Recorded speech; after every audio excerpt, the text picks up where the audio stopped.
Olá, queridos, graça, paz e prosperidade da parte de Jesus Cristo, nosso Senhor. Eu sou José Maurício, bem-vindo ao meu canal. Estamos aqui hoje para tratar mais uma vez de assuntos relevantes, espirituais, assuntos teológicos, assuntos físicos, metafísicos, científicos, por vezes filosóficos, mas acima de tudo, assuntos que nos levam mais para próximo de Deus, onde temos a revelação, onde temos a orientação e a percepção daquilo que para nós é invisível.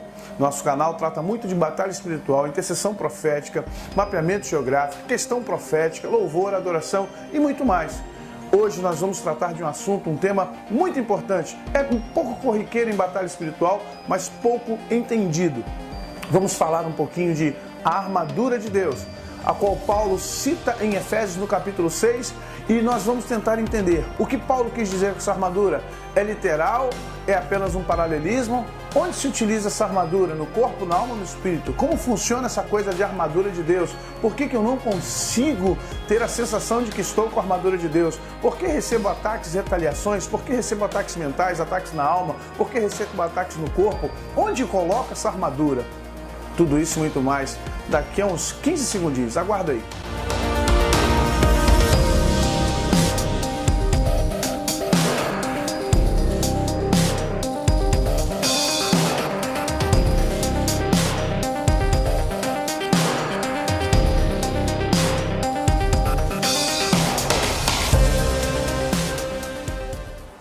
Pois bem, amados, de volta.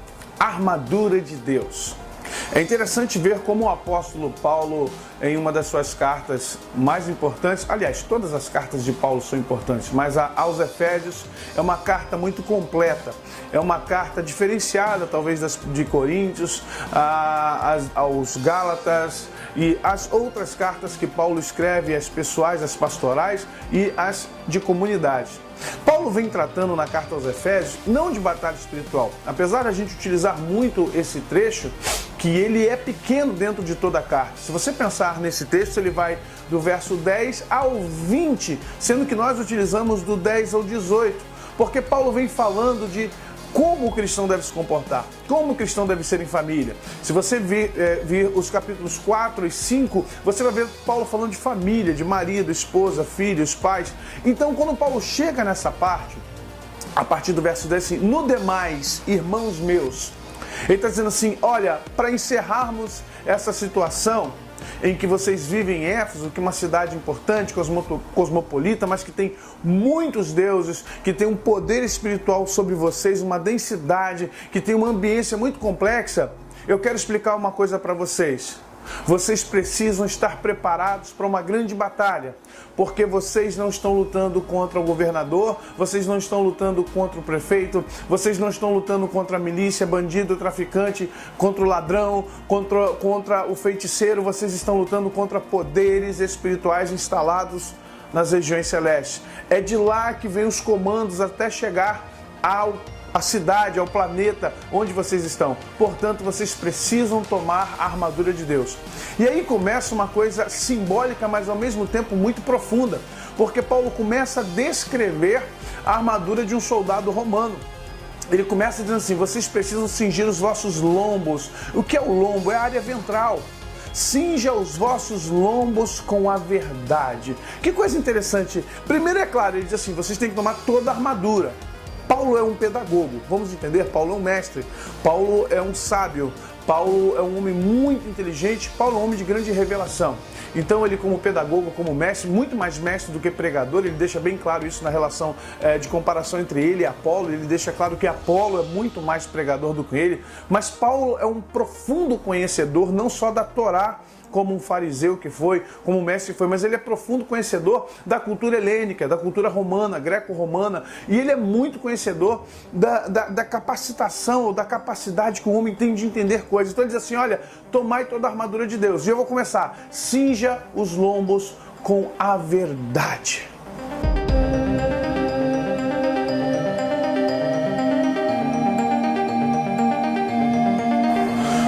Pessoas, de repente, a verdade é algo subjetiva. Mas Paulo não está falando da verdade humana, ele está falando da verdade de Deus. E quando ele fala da verdade, ele fala de transparência. Então ele diz assim, olha, cinge os vossos lombos com a verdade. Por que Paulo está falando disso? Porque um soldado, ele antes de colocar a couraça, ele colocava muitas vezes um pano grosso ou um tecido de couro, colocava algo na área ventral por causa das espadas, por causa do confronto. No confronto homem a homem na infantaria, se você entender que a guerra, os soldados pegam espadas e querem lançar, você vê isso em filme, ele quer lançar justamente a espada na área ventral, porque aqui se concentra literalmente a maioria dos nossos órgãos internos. Então, às vezes, o soldado colocava a couraça, mas do lado da couraça, e aí nasce o colete à prova de bala, justamente o colete que a polícia, o exército e as forças armadas usam, eles vêm da couraça antiga dos soldados greco-romanos, ou até anteriores ao domínio romano. E muitas vezes o soldado buscava lateral. O próprio soldado romano que trabalhava com gládio, então buscava lateral para poder acertar aquele soldado. Então diz assim, se você cingir o lombo com a verdade, possivelmente a espada do inimigo pode até passar pela armadura, pela couraça da justiça, mas não passará pela verdade. Olha que interessante que Paulo nos propõe. Ele propõe que você, primeiro, antes de você buscar a justiça, busque a verdade. Porque se você buscar a justiça com a mentira, a justiça, infelizmente, não poderá lhe ajudar. Então, cinja os seus lombos, a parte ventral.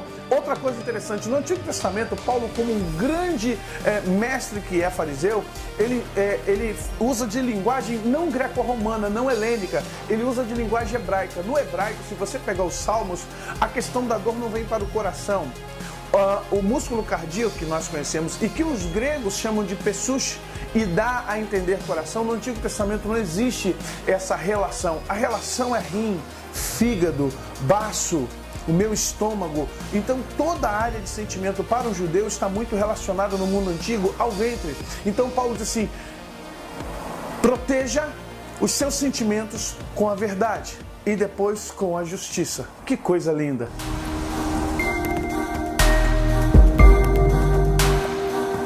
Vamos recordar de forma bem clara que Paulo, além de pedir, ordenar, exortar e ensinar a tomarmos toda a armadura de Deus, ele deixa bem claro que não é contra seres humanos que estamos lutando.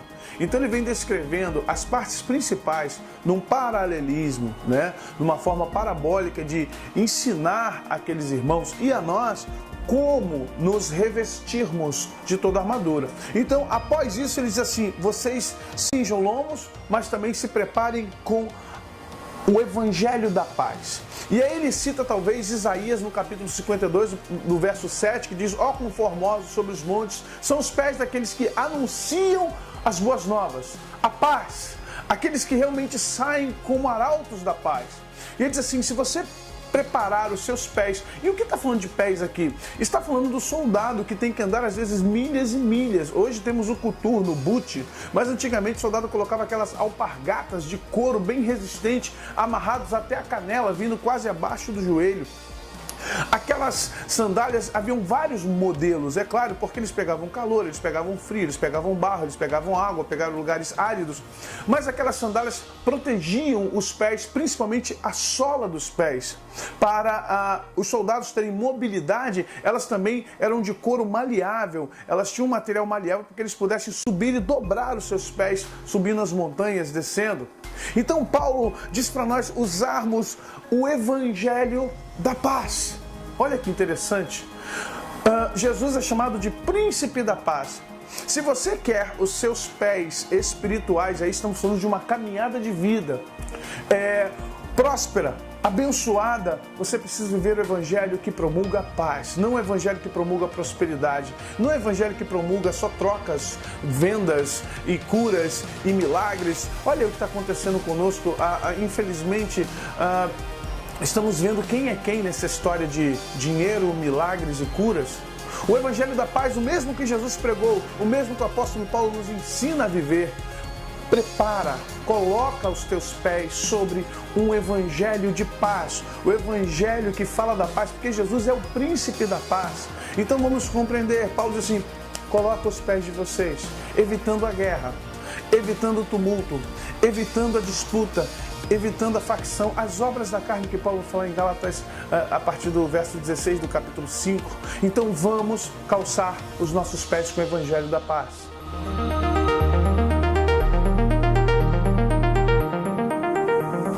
Vamos compreender a perspectiva que Paulo tem continuando. No verso 16, Paulo está falando do escudo da fé agora. Ele diz assim, olha, embraçando o escudo da fé para que vocês possam apagar os dardos inflamados do diabo.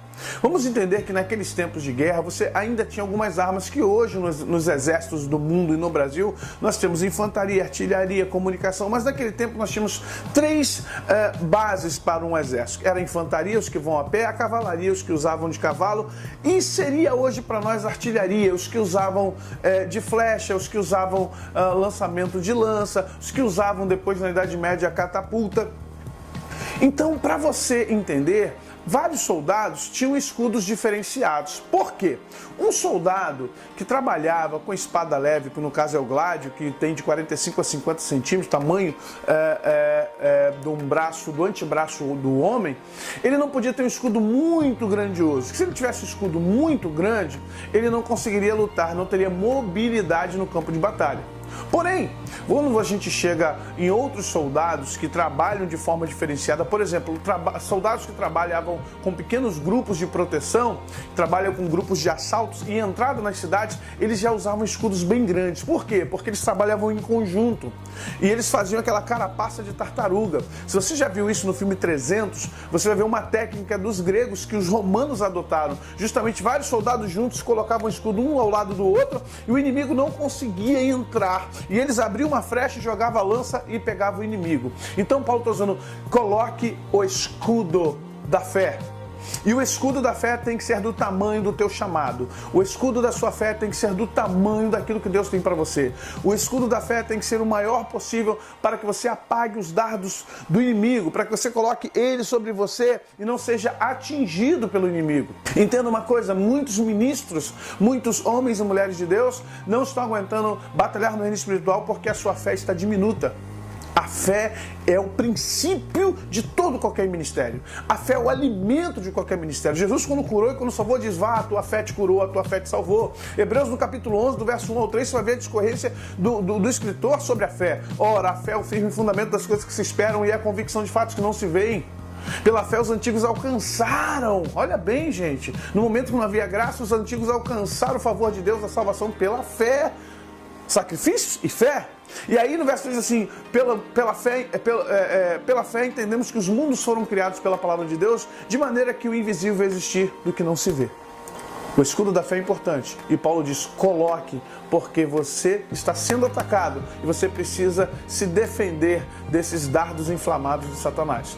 Juntando o escudo da fé, Paulo vem com o capacete. Eu sei que o capacete da salvação está vindo junto com a espada no verso 17. Mas entenda, tanto o capacete, que Paulo diz que é para apagar os dardos, o escudo, vamos entender que o escudo e o capacete, eles nos ajudam a sair das armadilhas mentais de Satanás, as armadilhas sentimentais, as armadilhas que nos levam a adoecer, a entrar em estado de doença psicossomática, a entrar em depressão, a entrar em estados de distimia, processos de fibromialgia, dores generalizadas no corpo. É importante que você conheça e tenha o escudo da fé e o capacete da salvação sobre a sua cabeça, para que você não se afaste do Senhor, para que você fique próximo da casa de Deus, para que você não se melindre por qualquer coisa e vire um crente mimimi, qualquer coisa te tira da igreja, qualquer coisa que fala, qualquer coisa que faz. Você precisa olhar, como diz um hino antigo, olhai para o Cordeiro de Deus. Só Jesus Cristo pode salvar, só Ele pode salvar. Olhai para o Cordeiro de Deus.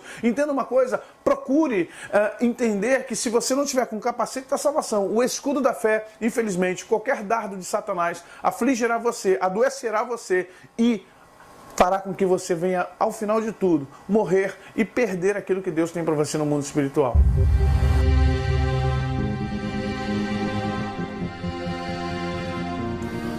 Pois bem, apesar do verso 17 trazer a espada e o capacete juntos, eu fiz a separação, desambiguei, porque a espada é a única arma de ataque que Paulo cita, que Paulo fala.